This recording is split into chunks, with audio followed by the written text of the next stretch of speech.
Hey YouTube, what's up? It's CS back here with another installment, and here are my picks for UFC on Fuel TV, Munoz versus Weidman. Now, I don't know about you guys and how you feel about this shit, but in my opinion, this card totally is going to be full of sloppy stand-up and sloppy wrestling.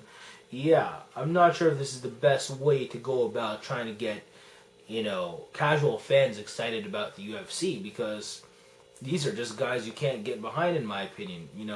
You might see a Leonard Garcia, Stephan Bonner-esque fight, but y'all just gonna forget about that in like a day or two. You know what I'm saying? You might find that exciting, although I personally wouldn't. I'm just saying, even if you did, you're not gonna give a fuck the next day. Just saying. We'll see though. Hopefully something memorable goes down. Highly unlikely with this talent here. Again, like usual, my preliminary card picks will be in the description below. And I'm of course only going to do the main card, starting with the main event. Of course, that's that contender match between Mark Munoz and Chris Weidman in Norway. Alrighty, folks, tough fight to call. In my opinion, it is a toss-up. Who'd you go with? Mark Munoz or Chris Weidman? Munoz, we know him, OSU, Division I champion, technically solid wrestler, although his level changes kind of look sloppy as hell in MMA since ever. But once he does get on top of you, the guy has insane ground and pound. Cain Velasquez-like in terms of, how he can just wing those punches while he's on top of you and just bloody you up. Not only that, he does have solid ground and pound from within your guard as well. So yeah, he's going to be scoring once he's on top, you know what I'm saying? But however, how often can he get it there against Chris Weidman, or can he? You know what I'm saying? On the feet, I think Mark Munoz is not a threat whatsoever. He's not exactly outstruck anyone on the feet ever. So, I think that's where Weidman can exploit him for sure.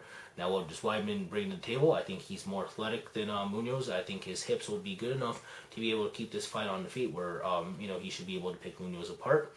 I think Weidman's gas tank this time around is going to be better than like the Maya fight.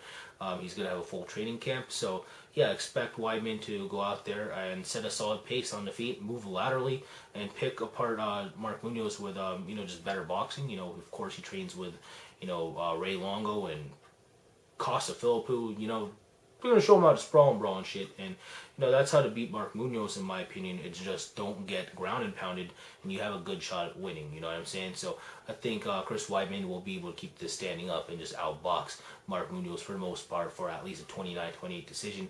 I look for Weidman to maybe mix in his own takedowns here and there as well.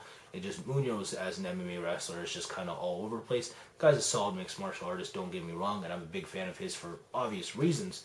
It's just Weidman, I think, is a little bit more polished as a mixed martial artist, technically on the feet and on, the mat as well, in terms of, his jiu-jitsu and just his level changes and his ability to switch from stand-up to wrestling. I think is a little bit better than Munoz. Munoz looks kind of sloppy doing it. His takedowns look kind of obvious, pretty telegraphed, and I think Weidman, his athleticism and his know-how should be able to stuff those, and again, just outstrike him for the most part of 2 out of the 3 rounds. So yeah, I'm going to go with Weidman, again, 29-28, unanimous decision. Now let's move on to that co-main event between 205ers James Te Huna and Joey Beltran. I know it's a free card, but this is the co-main event. Damn. James Te Huna is supposed to be on his way up, and Joey Beltran's on his way down in terms of record and in terms of weight class, literally. So why is James Te Huna getting this fight? Whatever. However, it's obviously there, so, we'll have fun as fans watching this shit. But guys who do care about this sport, care about James Te Huna getting a better fight. And Joey Beltran's just not it. I don't know why they want to make Joey Beltran a gatekeeper in 205. Whatever. He's going to lose.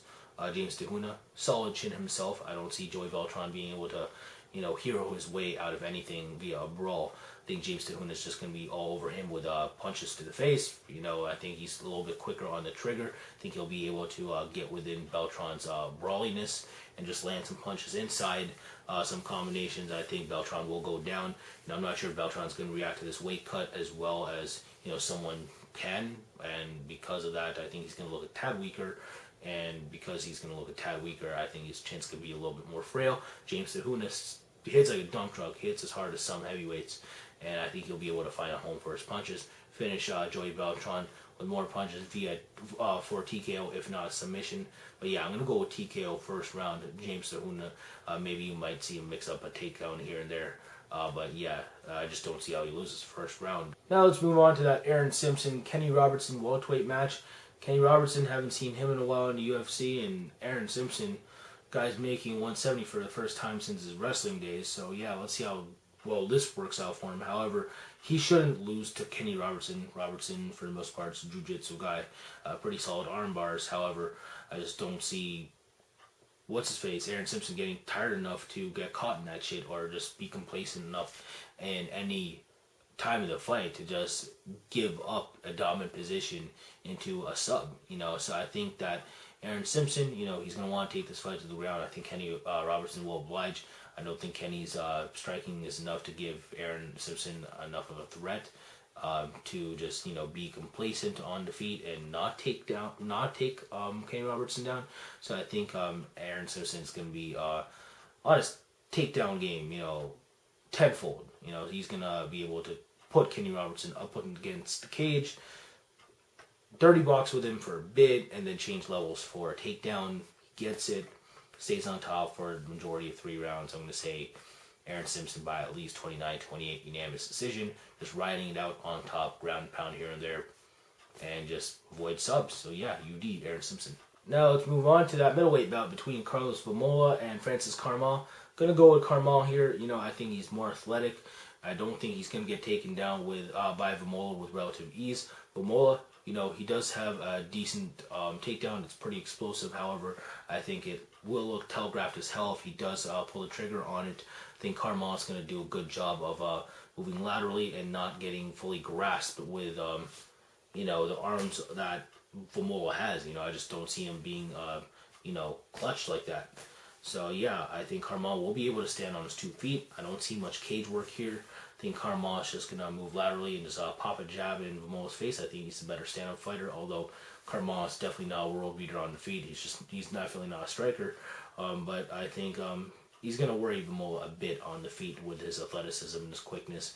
And I think that he'll be able to get Vamola down himself. Vamola's takedown defense, his counter wrestling is not the greatest at all. I think Carmel is going to be able to set up one of his own takedowns once he's on top. Of course, we know him for his ground and pound.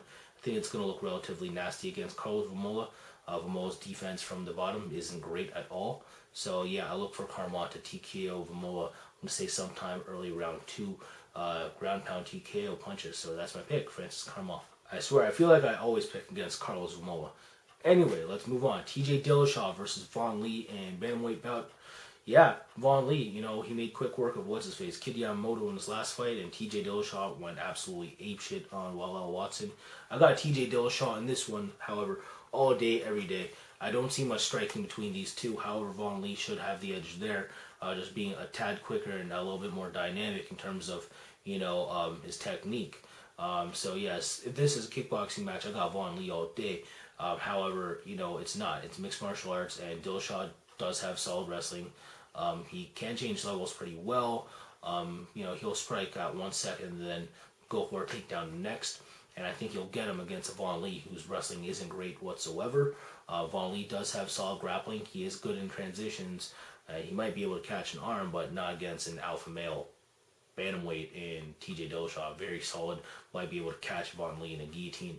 I think that's what's going to happen. So I'm going to say Dillashaw gets this to the mat early. I think Vaughn Lee puts up a good fight in terms of, fending off, ground pound and some subs, but ultimately I think gets subbed by that alpha male guillotine of TJ Dillashaw. So I'm going to say that happens in round 1. TJ Dillashaw submission of the night. And next up, lightweight match between Rafael dos Anjos and Anthony Njokuani. Anthony Njokuani takedown defense definitely has improved as of late. We saw it in the Danny Castillo fight. Castillo had a hard time keeping him down, and Dos Anjos is not exactly a wrestler. He's definitely way bigger as of late, but I don't see him being able to get Njokuani to the ground since, fucking Castillo had a little trouble doing so. However, I still think Dos Anjos is going to do his thing by the cage and be able to beat up Njokuani there and maybe get a takedown or 2. However, Njokuani, pretty athletic dude.